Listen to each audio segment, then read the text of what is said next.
Did you know that fantasy football, well, at least DraftKings, which does a lot of like fantasy football betting stuff, is now making players NFTs. Like you can play fantasy football, but the players are now NFT.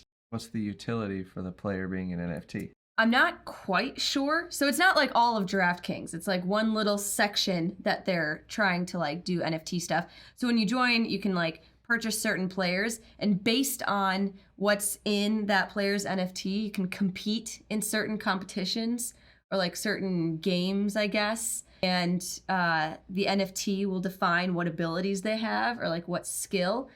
And then, so do you buy the NFT? Yeah, I'm pretty sure you buy the NFT. So when you first start out, they'll give you access to like a free roster of players, and then I guess you buy them.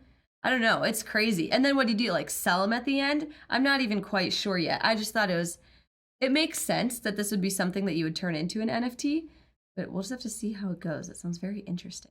Do you keep that NFT after the season? Or is this whole thing just a marketing ploy because the phrase NFT gets more press? That might be too. I mean, it makes sense for like the box seats at the Houston Texans to be NFTs. Like they sold the season passes this year or whatever. I think it's just a way for people to play around with NFTs because they're getting cool and popular now. And they're like, oh, how can we attract more people to bet money on fantasy football things? Oh, man. Call it an NFT. It's crazy how much money gambling makes.